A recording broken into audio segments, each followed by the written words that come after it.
Meus amados irmãos, queridos visitantes, é uma honra mais uma vez estar com vocês. Esse mês de fevereiro e o primeiro domingo de março nós vamos fazer lições e vamos falar sobre lições do Antigo Testamento, em que o tema base é a boa lei de Deus. E realmente a lei de Deus é muito boa. Para quem já leu ou teve algum tipo de contato com o Antigo Testamento, dá para saber o quanto a lei de Deus é boa. E hoje nós vamos falar um pouco sobre Deus e a justiça, como a lei promovia a boa justiça de Deus. Acredito que hoje vocês vão sair daqui entendendo o que é a justiça de Deus. Essa palavra não vai sair da cabeça de vocês. De antemão eu digo que eu vou repetir isso muitas vezes hoje. Ou seja, vamos falar de um texto que foi lido pelo nosso irmão Sandro, lá em Êxodo, capítulo 23. Se vocês quiserem abrir a Bíblia, já podem abrir. Êxodo, obrigado, Davi.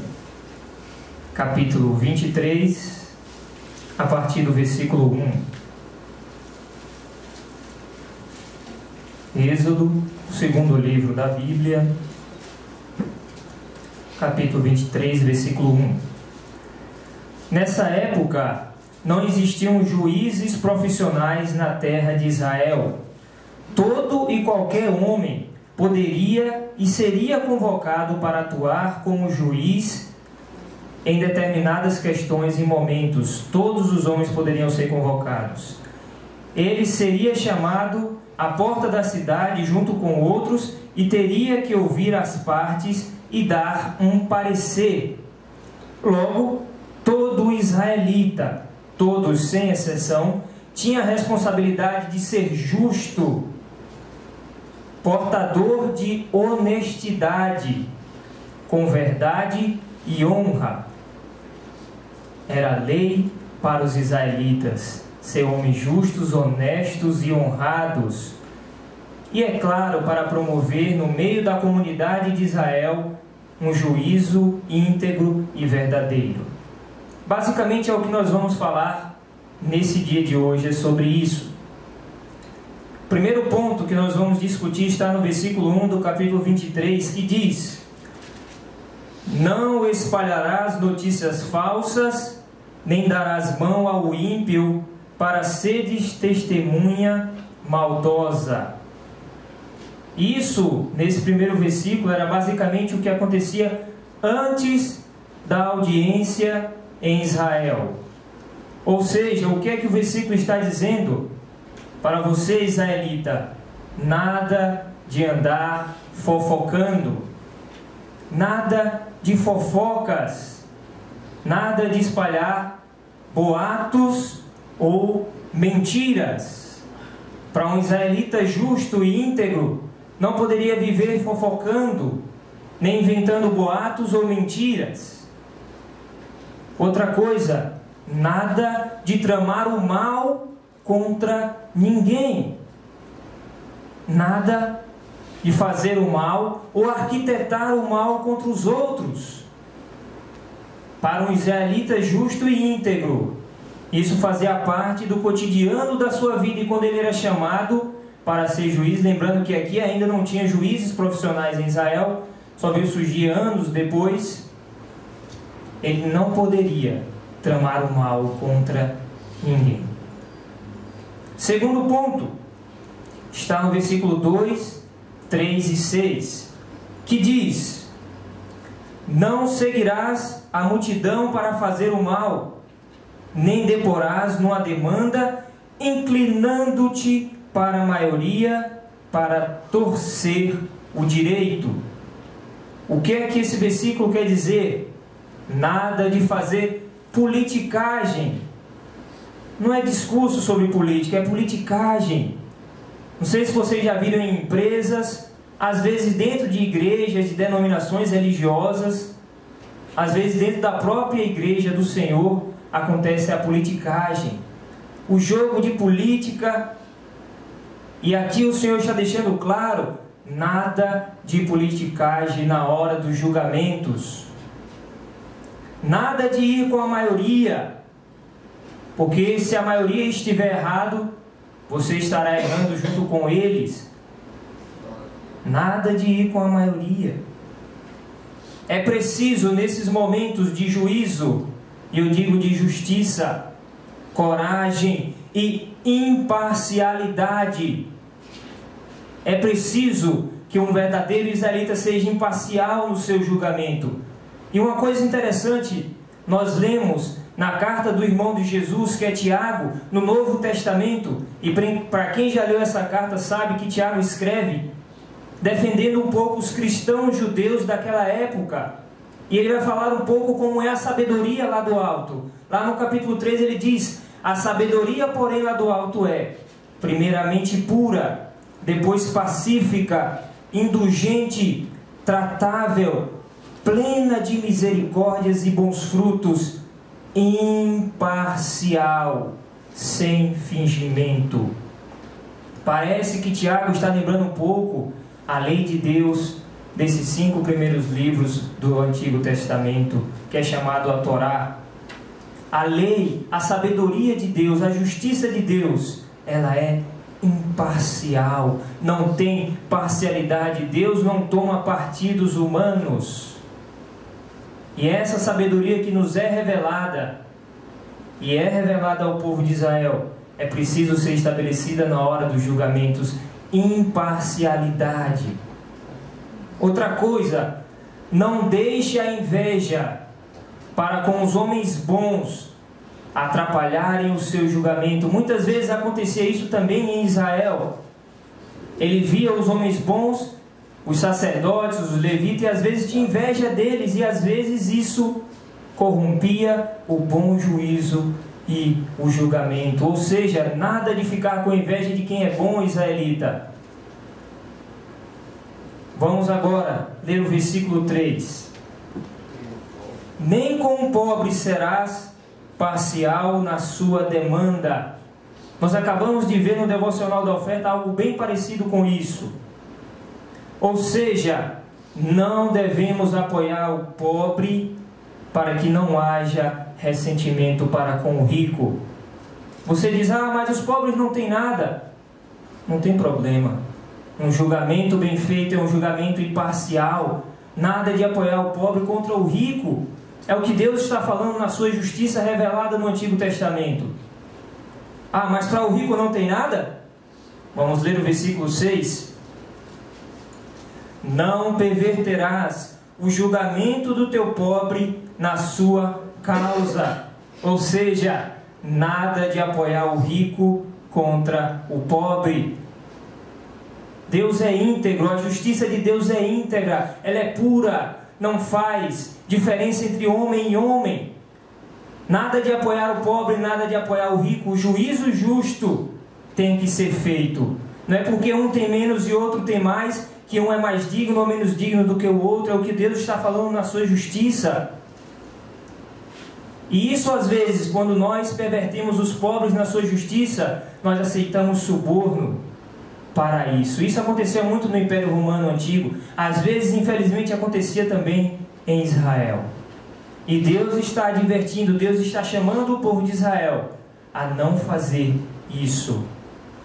Justiça. A justiça de Deus é imparcial, é íntegra. E os homens de Israel precisavam ser dessa maneira. Outra recomendação, que é o terceiro ponto que nós estamos analisando, está no versículo 7, que diz: da falsa acusação te afastarás, não matarás o inocente e o justo, porque não justificarei o ímpio. O que é que esse versículo está querendo dizer? Condenar o inocente fará de você culpado. Por quê? Porque perante o juiz maior, quem condena um inocente, condena a si mesmo. Por isso é preciso analisar os fatos, investigar os fatos e julgar de forma justa.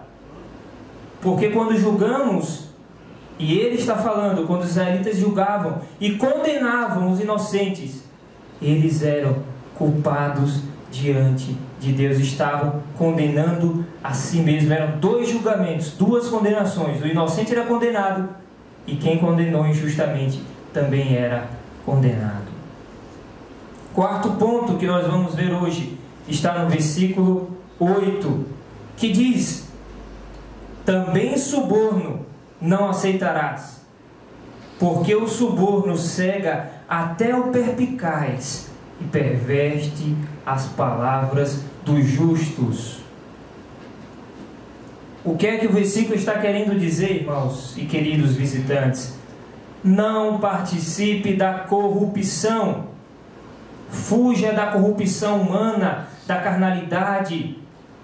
Qualquer lucro ou presente pode atrapalhar o discernimento até do homem mais perspicaz, mais inteligente, mais maleável. O suborno atrapalha o discernimento do justo. A corrupção atrapalha o discernimento do homem. Não podemos pensar em nossas vantagens enquanto fazemos julgamentos. É o que Deus estava querendo dizer aos homens em Israel quando fossem julgar uma causa. Quinto ponto que nós vamos analisar hoje está no versículo 9, que diz: também não oprimirás o forasteiro, pois vós conheceis o coração do forasteiro, visto que fostes forasteiros na terra do Egito. Perdão? Aí vamos voltar. O que é que o versículo está querendo dizer? Não se aproveite dos fracos. Nada, você que é um israelita, nada de se aproveitar da fraqueza dos outros. Por quê?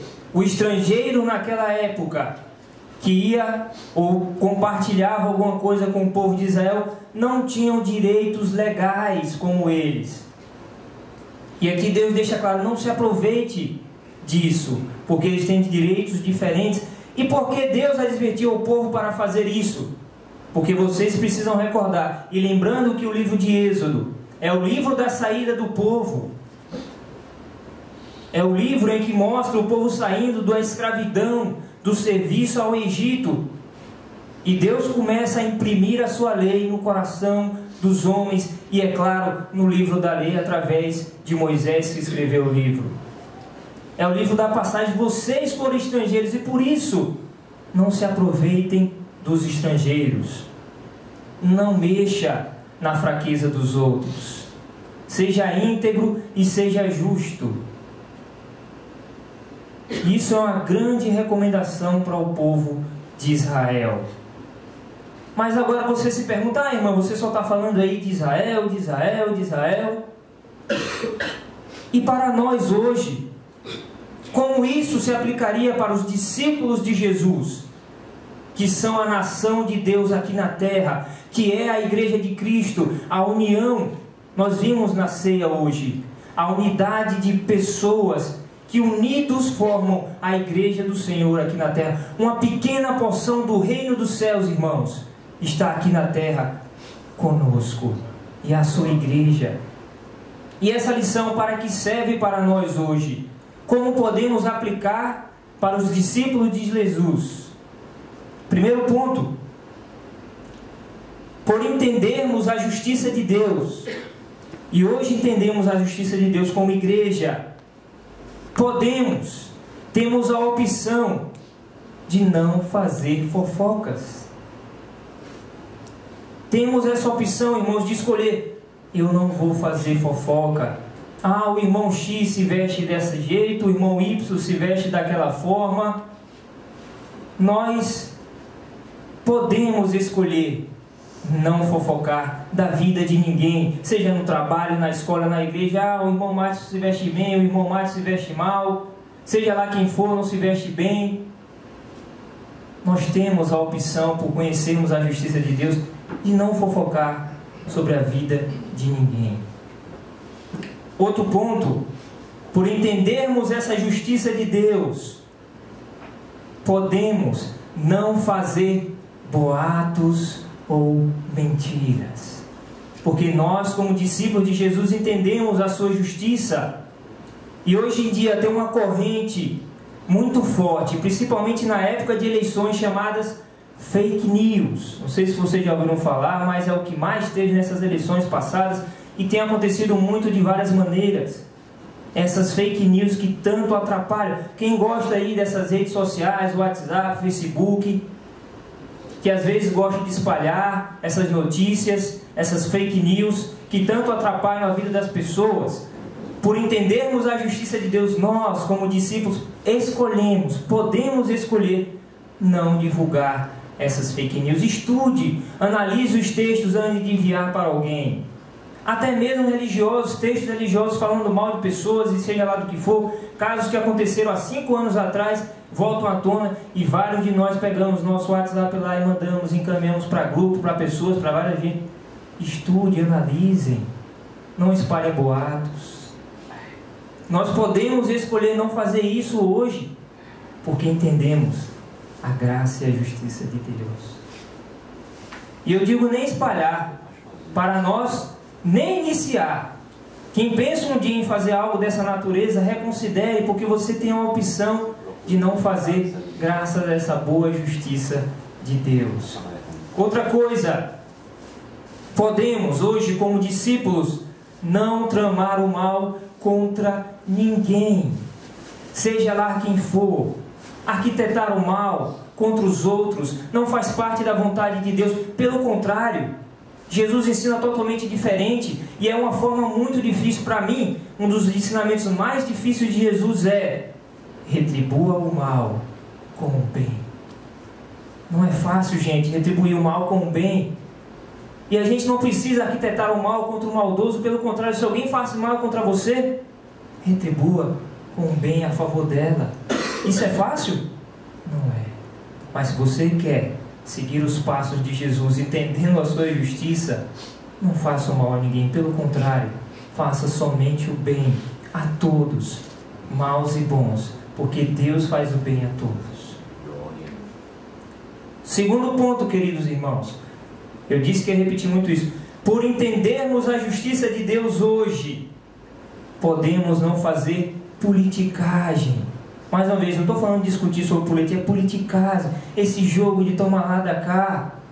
Podemos escolher não fazer no trabalho, não fazer em casa, não fazer na escola, não fazer na igreja. Ah, mas ele é meu amigo, por isso eu vou chamar ele. Estude quem você convida, quem você conversa. Ah, porque ele é ministro, porque ele está ali pregando. Não, gente, nada de politicagem. Ah, eu vou chamar ele porque ele é mais bonito. Nada de politicagem na igreja, ou seja, onde você esteja. Nós podemos escolher hoje não fazer politicagem. Essa é uma escolha que você pode fazer, que Deus lhe dá a escolha. Não fazer isso. Outra coisa, podemos não ter inveja de quem é bom. Não precisa, irmãos. Se você conhece alguém entre nós que é bom, não tenha inveja dele. Pelo contrário, imite aquilo que é bom. Parece que alguém importante no Novo Testamento falou isso. O apóstolo Paulo, ele disse: sede meus imitadores, porque eu sou de Cristo. Eu posso dizer assim, tudo que o apóstolo Paulo fazia de bom, os discípulos de Jesus, da igreja do primeiro século, deveriam imitar. E tudo, irmãos, que você identificar em algum irmão aqui que é bom, imite, porque o que é bom ser imitado. Não tenha vergonha de imitar um irmão que faz o bem, que faz coisas, tudo o que ele faz de bom, você pode imitar. O que é ruim, deixe escanteado, mas o que é bom, imite o que é bom. Não tenha inveja, não tenha inveja da bondade de Jesus, pelo contrário, se esforce para ser como Ele. Que grandes ensinamentos de Deus. Outra coisa, queridos irmãos, agora que entendemos essa justiça, não apoie o pobre. Entenda o sentido que eu estou dizendo, que é o mesmo sentido da imparcialidade. Igualmente, não apoie o rico contra o pobre. Sabe por que não devemos fazer isso? Mais uma vez eu vou recorrer ao irmão de Jesus na carta de Tiago. Sabe o que é que Tiago faz? Ele faz algo muito interessante. Lá no capítulo 1 ele diz o seguinte: O irmão, porém, de condição humilde, glorie-se na sua dignidade, e o irmão rico na sua insignificância, porque ele passará como a flor da erva. Lembra muito o que nós acabamos de ler aqui em Êxodo. O que é que Tiago está dizendo? Veja, vou dar um exemplo, vou tirar o microfone um minuto. Tiago está falando o seguinte: o pobre está aqui, o rico está aqui, certo? Tiago diz assim, ó: o irmão de condição humilde aqui é pobre, glorie-se na sua dignidade. O que é que ele faz? Sobe o pobre. O irmão rico, glorie-se na sua insignificância. O que é que ele faz? Desce o rico. Sabe o que acontece? Ambos são iguais diante de Deus. Não há distinção, não há diferença. Dentro da igreja de Deus aqui na terra, a igreja aqui em Boa Viagem, não podemos fazer distinção entre pobres e ricos. Não existe essa diferença. Isso é a justiça de Deus. Ricos e pobres são iguais diante de Deus. É claro que na igreja nós temos funções diferentes, mas não esqueçam que os valores são iguais. Não é porque eu estou aqui pregando que eu sou melhor do que qualquer um que está sentado, ou que varre o chão, ou que faz qualquer coisa, não. Todos nós somos iguais diante de Deus, só temos funções diferentes e isso é igual. Não fique com raiva porque o irmão tem 2 carros e eu não tenho nenhum. Dê glórias a Deus porque ele tem 2 carros, mas só tem uma bicicleta. Dê glórias a Deus porque você tem uma bicicleta. Isso é glorificar-se na sua dignidade. Não fique com inveja porque o irmão tem 2 casas e você não tem nenhuma. Dê graças a Deus porque você tem algo. Você tem uma cama para dormir. Isso é dar glórias a Deus, irmãos. Não é pelo que temos ou não temos. Nós vimos mais uma vez na devocional da oferta. Isso é imprescindível para o discípulo de Jesus. Uns têm mais, outros têm menos, mas diante de Deus e na igreja, todos nós somos iguais. Terceiro ponto, queridos irmãos: por entendermos a justiça de Deus, podemos não condenar os inocentes. Sabe por quê, irmãos? Porque quando condenamos os inocentes, nós estamos condenando a nós mesmos diante de Deus. Mais uma vez, alguém muito importante falou sobre isso: não julgueis para não seres julgados. Não saia julgando a qualquer um. Analise os fatos. Se é que acontecerá alguma vez na nossa vida que tenhamos que julgar alguma coisa, seja imparcial, estude, analise. Não condene o que é inocente, porque senão nós seremos condenados diante de Deus. Jesus falou sobre isso. Não faça pré-julgamentos. Antes de tirar a trave do olho do irmão, tira a grande trave que está no teu olho. É o que Jesus ensina. E para encerrarmos, irmãos, sei que vocês já estão enfadados, fiquem tranquilos. O último ponto: por entendermos a justiça de Deus, não devemos nos aproveitar dos outros, em qualquer que for o sentido.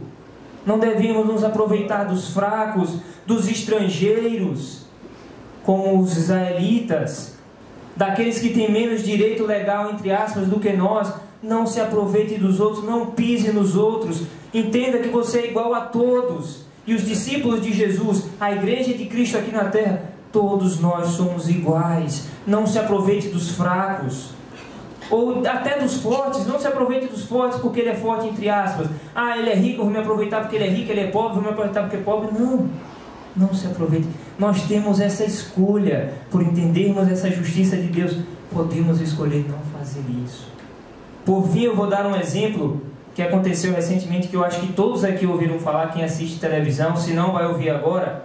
Aconteceu um desastre recentemente em Minas Gerais, em que uma barragem estourou em Brumadinho, e coisas muito bonitas estavam acontecendo lá. Bonitas eu digo nesse sentido: pessoas arriscando a sua vida para salvar a dos outros. Bombeiros, policiais, marinha, exército, todo mundo unido para salvar pessoas. E no mais, que não conseguiu ser resgatado, arriscando a sua vida para salvar o corpo de pessoas mortas. Isso é bonito, mas infelizmente eu já soube também que tinham pessoas que estavam se aproveitando dessa situação para ganhar financeiramente, para tirar dos outros. Isso é se aproveitar da fraqueza do próximo, fraqueza emocional, fraqueza espiritual, fraqueza econômica, seja lá qual for. eles estavam fazendo isso. E isso é triste. Mas, para nós, fica a grande lição, por entendermos essa bela e boa justiça de Deus. Não se aproveitem dos fracos. Queridos e amados irmãos, visitantes, vocês que estão nos visitando, são convidados a participar e a partilhar dessa fraternidade cristã.